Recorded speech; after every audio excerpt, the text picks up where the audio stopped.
Gojo Satoru is without a doubt one of the most popular characters in anime. With his good looks and his power, he easily stands out. When we first see him, we already know a few things. We know he is cool, and we know he is strong. But at the same time, there is something strange about him. We, or at least I, often doubt the expression he gives. It often feels fake, like he is using a mask or something. It feels like something is being hidden.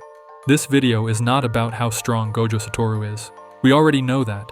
This is about why he acts the way he does, and what actually shaped that personality. And to understand that, we have to start with how Gojo sees himself.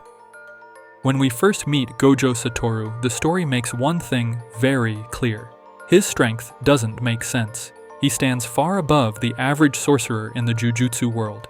He isn't just talented, he's on a completely different level. Gojo is known as the strongest sorcerer alive, and even he openly says it himself. He has no problem declaring it. And more importantly, his actions always back it up. Facing someone like Sukuna, the king of curses, doesn't scare him at all. Because of this, Gojo starts to see the world in a very simple way. He judges people almost entirely by how strong they are. If someone is weak, he doesn't really care about them. It's not that he hates them, they just don't matter to him. His arrogance comes naturally. When you win every fight and nothing ever challenges you, reflection becomes unnecessary. Power works, so power becomes everything. And this is where Gojo's perspective starts to form. Strength isn't just something he has, it becomes the lens through which he sees people, value, and even himself. Despite how arrogant Gojo can be, he isn't completely isolated at this point in his life. There are still people he can be close to, but only under one condition. They have to be on his level. This is where Geto Suguru comes in. Geto is one of the very few people who can stand beside Gojo without being looked down on. Their strength is in the same level, and because of that, Gojo treats him differently. We often hear them say that the two of them are the strongest, and this isn't just arrogance, it's how they see themselves as a pair. This similarity in power creates a bond between them. Gojo is more open around Geto because Geto doesn't sit below him. He doesn't need to be protected or ignored. He exists as an equal. Shoko is also part of this small circle, grounding them and making their dynamic feel more human, at least. Gojo begins to develop compassion and tries to protect the weak for the first time in his life. At this stage, Gojo's ability to connect with others is still very limited, but with Geto, it works. Their friendship is built on equality, and as long as that equality exists, Gojo doesn't feel alone. Satoru and Suguru are later given a mission by Master Tengen to escort the Star Plasma Vessel safely to him. This mission is extremely important because the Star Plasma Vessel is meant to merge with Tengen and maintain the balance of the Jujutsu world. Only the strongest sorcerers can be trusted with a task like this, which is why the responsibility falls on Gojo and Geto. The Star Plasma Vessel turns out to be a young girl named Riko Amanai, and from the moment they meet her, the mission starts to feel different. Along the way, multiple groups target Riko. The curse user group Q nearly kills her before Suguru saves her, and the two of them defeat the attackers without any real difficulty. Tengen orders that Riko be given time to enjoy the last days of her youth, and Gojo and Geto are tasked with protecting her. During this time, Gojo slowly begins to change. Spending time with Riko, especially in Okinawa, makes him lower his guard. For the first time in his life, protecting someone weaker doesn't feel like an obligation, it feels personal. While Gojo believes the mission is finished, the Time Vessel Association makes its move. They hire Toji Fushiguro, a man known as the Sorcerer Killer. Toji understands exactly how dangerous his opponents are, especially Gojo Satoru, so he plans carefully. He spreads Riko's photo on the dark web, places a massive bounty on her, and uses constant attacks to wear Gojo down. The goal is to exhaust him.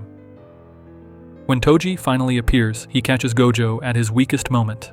The fight drags on, and for the first time, Gojo is completely outplayed. Toji can't be sensed because he has no cursed energy at all, and his physical ability far exceeds that of normal humans. Gojo's techniques fail to protect her, and Toji pushes him to the brink of death. For the first time in his life, Gojo Satoru loses. And while Gojo lies defeated, the rest of the mission begins to collapse.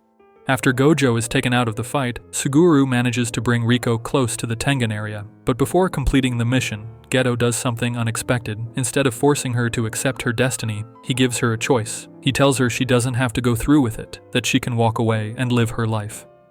For a moment, Riko breaks down. She cries and admits she's scared and chooses to live. Geto Suguru saves her not as a mission, but as a person. But Toji appears again and shoots Riko in the head, killing her instantly, a clean execution.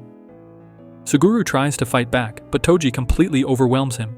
Despite being one of the strongest sorcerers of his generation, Geto is helpless against Toji. While Toji believes the mission is finished, here's come the Gojo Satoru second phase. The attack that was supposed to kill him ends up doing something else instead. On the brink of death, Gojo finally understands the core of cursed energy. This realization allows him to use reverse cursed technique and heal his own body. When he stands back up, something about him has changed. His expression looked calm. Toji could have walked away at this point, but because of his hatred toward sorcerers and his past with the Zenin clan, he decides to fight Gojo again. Gojo, now fully awakened, releases reverse curse technique, Red, and blows Toji away. As the fight continues, Gojo apologizes to Riko, not because he feels sad, but because he doesn't. He feels happy. In that moment, he says the words, "Throughout heaven and earth, I alone am the honored one." This phrase comes from Buddhist philosophy, a line associated with Buddha after his birth, symbolizing someone who stands above all others. For Gojo, it marks the moment he fully accepts his power and steps beyond the limits of a normal human being. Gojo doesn't stop there. He combines red and blue and releases an imaginary mass that erases everything it touches. Hollow technique, purple. The attack tears through Toji's body in a single moment, destroying him completely. The fight ends just like that. Afterward, Gojo enters the headquarters of the Time Vessel Association and takes Riko's corpse back himself. As he leaves, he hears the followers celebrating her death, applauding and laughing like nothing meaningful was lost.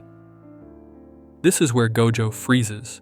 For the first time, he doesn't know what the right reaction is supposed to be. He feels anger, but also confusion. He doesn't care about protecting the weak in general, but Riko mattered to him. Protecting her was different. Seeing people celebrate her death disgusts him, and he realizes that he wouldn't feel guilty at all if he killed everyone there. Unsure of what to do, Gojo turns to Suguru and asks him a simple question. "Should I kill them all?" he said. Suguru tells him no.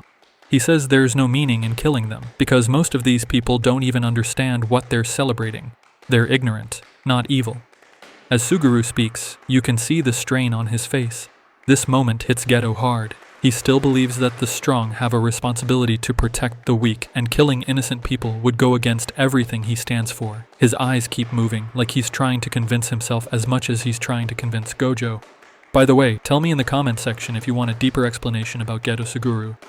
This is where the difference between them becomes clear. Gojo asks a simple question: does meaning really need to exist? Suguru answers that it does, especially for sorcerers like them. Gojo has always been apathetic toward ideas like meaning, ideals, or moral principles. He cares about results, not justification. But in this moment, that emptiness almost pushes him somewhere he can't come back from. If Suguru hadn't been there, Gojo might have killed everyone without hesitation, and that possibility changes both of them in ways they don't fully realize yet. After this incident, Suguru slowly starts to change. The ideals he used to believe in don't feel as solid anymore.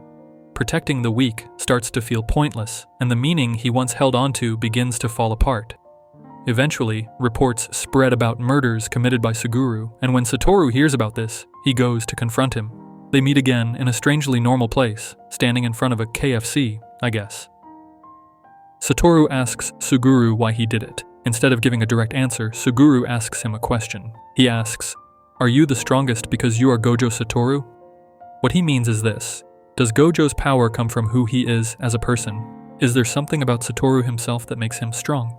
In this way of thinking, Gojo comes first, and his power is just one part of him.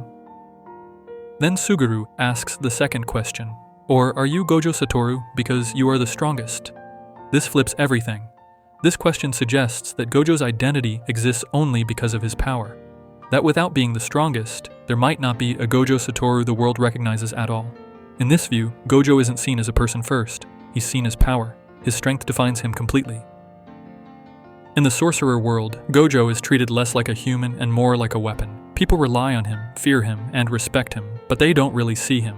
Suguru knows this because he used to be the one person who didn't treat Gojo that way. When they were both the strongest, they could stand side by side and see each other as individuals. But once Gojo surpassed him, that equality disappeared. Suguru could no longer stand next to him, and the distance between them grew. By asking these questions, Suguru is expressing that distance. This is the moment their friendship fully breaks, and the loneliness Gojo has arrived. After losing Suguru, Gojo is left completely alone at the top. There is no one left who can truly stand beside him or understand how he sees the world. Everyone else is either weaker than him or relying on him. Instead of trying to change himself, Gojo chooses a different solution. He decides to raise others to be strong. This is why he becomes a teacher at Jujutsu High. Training the next generation isn't just about protecting the future of the Jujutsu world. It's also his way of dealing with the isolation that comes from being the strongest. Gojo doesn't lose his arrogance or his god complex. That part of him stays, but now it's directed toward shaping the future.